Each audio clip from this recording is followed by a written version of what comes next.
जय माता दी। आज हम जिस विषय पर चर्चा करेंगे वो है अहोई अष्टमी का व्रत। आपको पता है कि कार्तिक का मास चल रहा है, जिसमें त्योहारों का मास जिसे कह देते हैं, भगवान विष्णु का जिसे हम मास कहते हैं। तो इसमें बड़े पूजा क्रम आते हैं, जिसमें अभी करवा चौथ का व्रत निकला है और अब अहोई अष्टमी का व्रत आने वाला है, जो 5 नवंबर को है, संडे को। तो माताएं जो अपने बच्चों के लिए व्रत रखती हैं, इस व्रत का एक विशेष महत्व है। तो आज मैं आपके सामने वो प्रश्न, कईयों के प्रश्न होते हैं, उन प्रश्नों के साथ में उत्तर भी लेकर आई हूँ। और आपने कैसे पूजा करनी है, किस विधि से पूजा करनी है, कैसे माँ अहोई को आपने प्रसन्न करना है।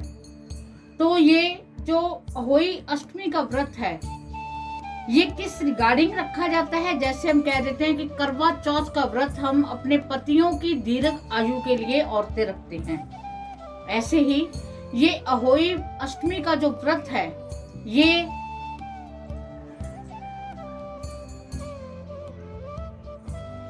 ये जो व्रत है, ये माताएं अपने बच्चों की प्रगति के लिए रखती हैं। तो काफी प्रश्न थे, मैंने आपको अभी कहा है कि प्रश्नों के साथ आपके उत्तर भी मैं साथ में लेकर आई हूँ।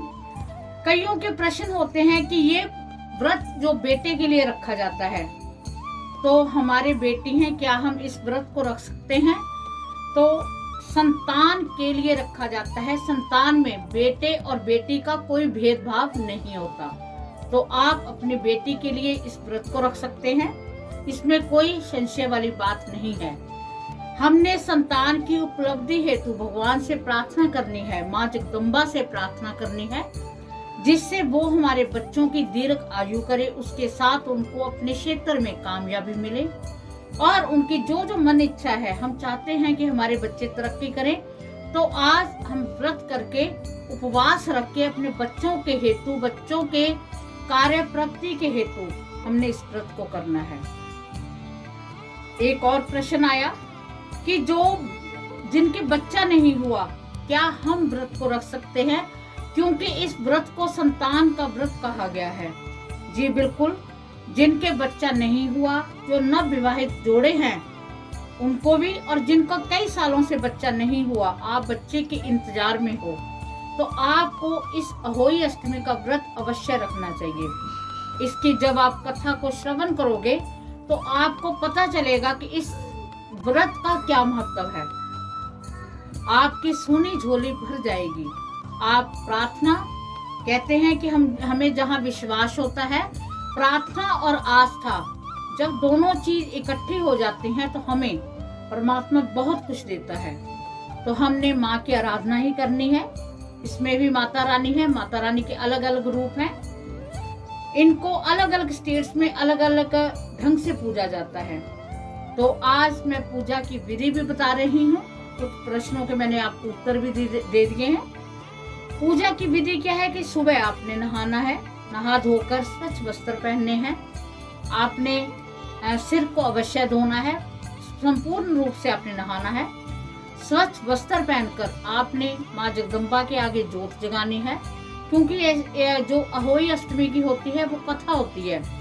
तो आपने भगवान गणपति जी को सबसे पहले उनकी आराधना करनी है, और उसके बाद आपने गणपति जी के बाद में माँ जगदम्बा को आपने नमस्कार करना है। आपने पूजा पाठ जैसे आपका चलता है वैसे ही आपने पूजा पाठ करना है। और पूरा दिन आपके मन में ये होना चाहिए, क्रोध बिल्कुल नहीं आना चाहिए। ये नहीं कि आपको बहुत गुस्सा आ रहा है आप व्रत में, क्योंकि ये निराहार रखा जाता है। कुछ जैसे अपने अपने रीति रिवाज हैं कि कैसे कैसे रखा जाता है। कई स्टेट्स में हम देखते हैं कि सुबह उठकर अपने तारों की छांव में, जैसे हम कह देते हैं कि 4 साढ़े 4 के बीच में, वो सर्गी रूप में खाते हैं। कोई अपने चूरी खाता है, कोई अपना मट्ठा वगैरह बना के वो खा लेते हैं, कोई सवैयां खाते हैं। अलग अलग रीति रिवाज है, वो आपने वैसे ही करना है। इसे हम सर्गी का रूप दे देते हैं। और किसी के होता है कि कुछ भी नहीं खाते, तो वो उनका अपना रीति रिवाज है। अगर आपके खाने का है भी, आप खाते हो, तो आपने सुबह सरगी अवश्य लेनी है।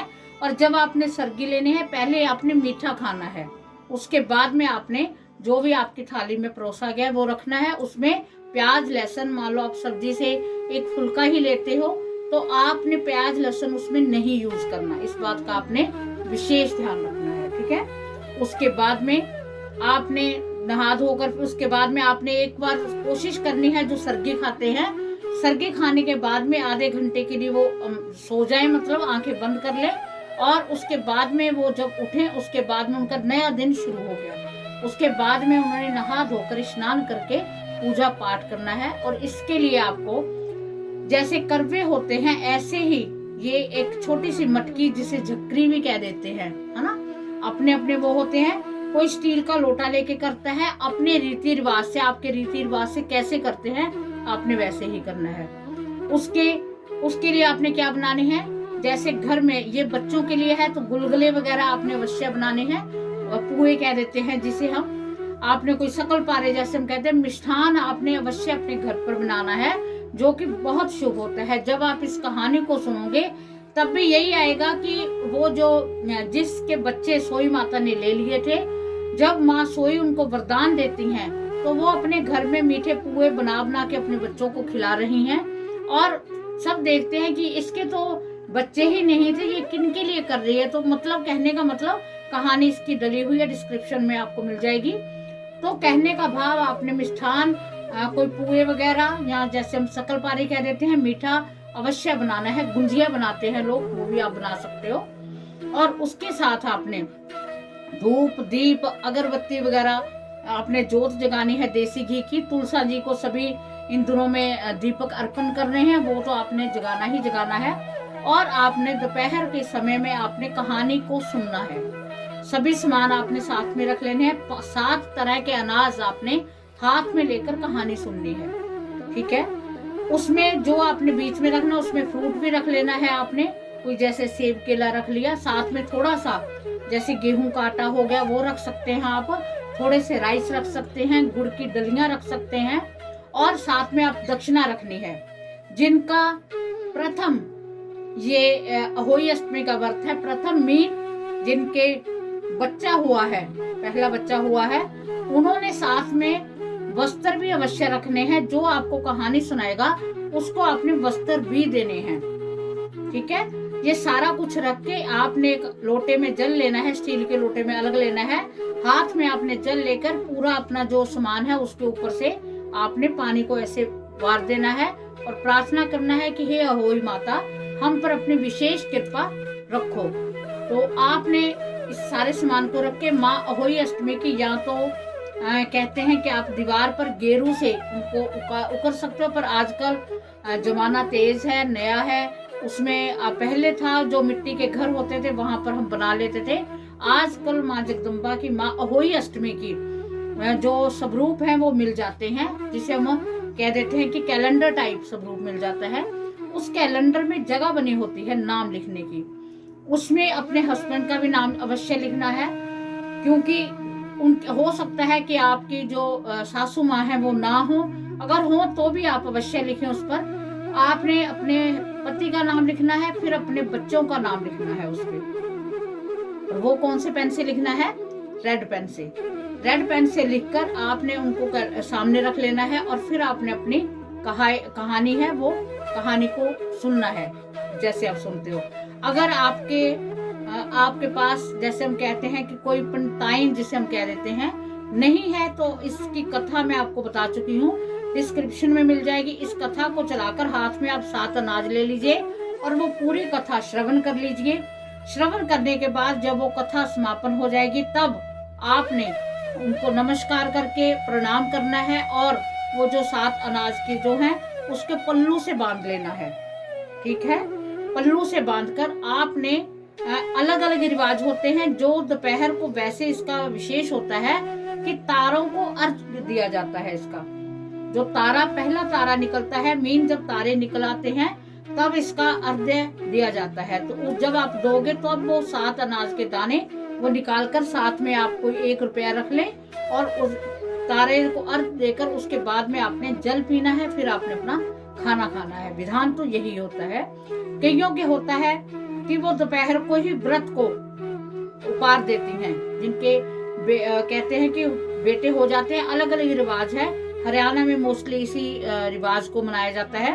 तो अगर वो दोपहर को सूरज देवता को जल देते हैं, जो 7 प्रकार के अनाज रखें, या तो वो उसी के साथ उनको दे दें या फिर वो पक्षियों को डाल दें। बाहर ही आप दोगे, अर्घ दोगे तो वो पक्षी अपने आप चुग लेंगे, वो अति शुभ होता है। कई चंद्रमा को देख के देते हैं, तो चंद्रमा थोड़ा सा अहोई अष्टमी के दिन देर में दिखता है। तो वैसे जैसे आपका रिवाज है आपने वैसे ही करना है। इस दिन आपने मिट्टी को नहीं खोदना। जैसे मैं आपको अभी बता चुकी हूँ कि सोई माता के बच्चे कट जाते हैं जब वो 7 कहते हैं कि 7 भाभियां होती हैं, एक ननद होती है। जब वो मिट्टी लीपने के लिए, कोई दिवाली से ये 8 दिन पहले ही आती है, उन्होंने अपना घर लीपना था, तो उन्होंने मिट्टी की खुदाई की थी जिसमें सोई माता के बच्चे कट गए थे, और इसलिए उन्होंने उनको कोख देनी पड़ी थी सबसे छोटी बहू को। ननद से मांगी थी, ननद से उसके सोई माता के बच्चे कटे थे, पर कोख किसने दी? छोटी बहू ने दी कि मेरी ले लो, इसको छोड़ दो क्योंकि इसकी शादी होने वाली है ना। तो ये इस दिन आपने मिट्टी बिल्कुल भी नहीं खोदनी, इस बात का आपने ध्यान रखना है, ठीक है। क्योंकि जो बात वर्जित है वो बात वर्जित ही है। आपने कहानी सुनने के बाद में पानी आप पी सकते हो, जल पी सकते हो।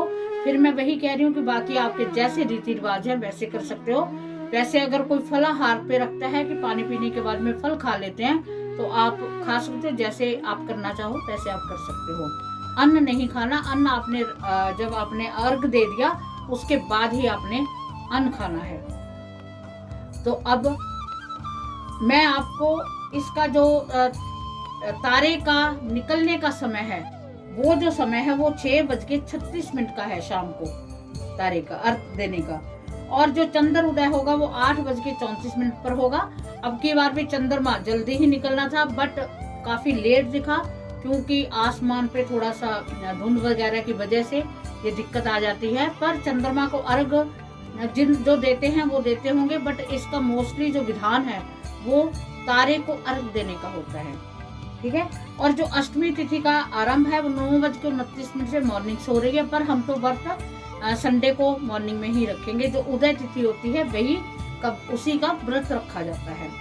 इसमें कहा जाता है, क्योंकि ये कोई वीडियो ऐसे तो नहीं कि कोई ही एक स्टेट में देखी जाएगी, इसका विशेष महत्व होता है। राधा कुंड जो मथुरा से कम 26 किलोमीटर दूर है, जब हम गोवर्धन पर्वत की परिक्रमा करते हैं तो ये रास्ते में आता है। कहा जाता है कि इस दिन भगवान श्री कृष्ण जी ने इस कुंड में स्नान किया था। जो अपने बच्चों की बहुत चाह है, जिनके बच्चे नहीं हो रहे, तो इस कुंड में स्नान करने का विशेष महत्व है। उनकी मनो इच्छा अवश्य पूर्ण होती है। तो बड़ा रश होता है इन दिनों में, क्योंकि ये एक विशेष दिन है जिसमें सभी की कामनाएं पूर्ण होती हैं। तो अब मैं आपको बताऊंगी कि जिनके बच्चे नहीं हो रहे, बहुत समय से परेशान है, तो अहोई अष्टमी से लेकर आपने कम से कम 45 डेज तक आपने एक मंत्र करना है। वो मंत्र है, आप नोट कर लीजिए, ओम पार्वती प्रिय नंदनाय नमः। ओम पार्वती प्रिय नंदनाय नमः। इसका पाठ आपने 108 बार मीन एक माला आपने अवश्य करनी है और 45 डेज तक करनी है। आप देखना, अगर माँ अहोई की आप पर कृपा हुई तो आप अवश्य, आपकी ये इच्छा पूर्ण होगी, आपके अवश्य बच्चा होगा। तो हमने संतान की प्राप्ति के लिए जैसे भी आपने किया, संतान की दीर्घ आयु मांगे, संतान के लिए मांगे कि हे माँ इनको प्राप्ति दो, इनको अपने कारोबार में सफल बनाओ, इनको आजकल बड़ा समय ही ऐसा है, नशे आदि से बचाओ, इनको इतनी प्राप्ति दो कि ये जीवन में पूर्ण सफल हो। माता पिता का आदर करें। आपने जो मांगना है, ये नहीं कि हमने व्रत किया, हमने सजे समरे और व्रत संपूर्ण होगा उसके बाद में हमें कोई लेना देना नहीं है। आपकी प्रार्थना में एक ऐसा विश्वास होना चाहिए, जो आप प्रार्थना करोगे वही माँ अहोई माता आपको देंगी। इसके साथ आपने विशेष रखना है, जब आप चंद्रमा को अर्घ दोगे तब आपने चंद्रमा को नहीं, तारे को जब आप अर्घ दोगे उस समय आप शाम को खाना अर्घ देने से पहले आपने खाना तैयार करना है जिसमें मिष्ठान तैयार होगा। हलवा बना सकते हो आप, साथ में कुछ सेवइयां बना सकते हो, ये आपकी इच्छा है आपने क्या बनाना है। और आपने जो भी आप पूरी बनाते हो उसके साथ आपने जैसे जल वगैरह ले ले। जो आप सब्जी बना रहे हो बिना प्याज की, आपने तामसिक नहीं खाना, इस बात का ध्यान रखना है। पहले जो आपने घर में आपने जिस रूप में आप पूज रहे हो, कैलेंडर है या स्वरूप है, जिसमें भी आप पूज रहे हो, भोग लगाकर जोत जगाकर उसको अगर हो सके तो जिन्होंने कहानी सुनाई है उनको दे, या मंदिर में लेके आ सकते हैं। और सबसे बेस्ट ये है कि आप गाय को खिला दीजिए, वो सारा जो है वो गाय को खिलाए। आप देखना आप पर माँ अहोई माता की विशेष कृपा होगी। तो ये आपको सभी मैंने सारा बताया कि कैसे कैसे हमने पूजा करनी है, किस विधि विधान से हमने माँ जगदम्बा को मनाना है। तो आप अहोई माता को विशेष रूप से आप मनाइए, अपने बच्चों की प्रगति कीजिए। जिनके बच्चे नहीं हैं उनकी माँ जगदम्बा अगले साल तक गोदी हरी भरी कर दे, सभी की इच्छाएं पूर्ण हो। जिनको पुत्र की इच्छा है उनके पुत्र हो, जिनको पुत्री की इच्छा है उनके पुत्री हो, और सभी की जो जो संतानें हो सभी रिष्ट पुष्ट और ऐसी हो जो उनके कुल का नाम रोशन करें। तो उम्मीद है कि आपको ये वीडियो अवश्य पसंद आई होगी। मेरा मोटिव होता है कि सभी को जानकारी के साथ साथ सभी की जो जो जानकारी है वो प्रॉपर हो। अगर प्रॉपर होगी तभी हम अपने उसमें कामयाब हो सकते हैं। कुछ भी हम करते हैं जब हमें फुल नॉलेज होगी तो उसमें उस बात का एक अलग ही कहते हैं कि नजरिया होता है हर चीज का। तो इस वीडियो को ज्यादा से ज्यादा शेयर करो, सब्सक्राइब ज्यादा से ज्यादा करो। आप सभी को पता है कि मैं किसी भी मैं लाइव भी होती हूँ, मैं सभी को जो मुझसे प्रश्न पूछते हैं उनके प्रश्नों के मैं उत्तर भी देती हूँ। और मेरी ये निःशुल्क किसी प्रकार की कोई भी पैसों की नहीं इसमें सेवा। आपको जो भी आपके प्रश्न हैं आप इसमें पूछा करें, आपको अवश्य उसका आंसर मिलेगा। मैं किसी भी प्रश्न के उत्तर का कोई भी कभी भी पैसा नहीं लेती। इवन कि जब मैं लाइव होती हूँ तो स्पेशली अपना व्हाट्सएप नंबर भेजती हूँ जिस पर आप अपने प्रश्न पूछ सकते हो, आपके आंसर भी मिलेंगे, आपको उसके साथ उपाय भी मिलेंगे। तो इसी के साथ उम्मीद है कि आपको वीडियो अच्छी लगी होगी। इसी के साथ ज्यादा से ज्यादा चैनल को सब्सक्राइब करो, शेयर करो, फॉलो करो, जो कि सभी को इसका लाभ मिल सके। जय माता।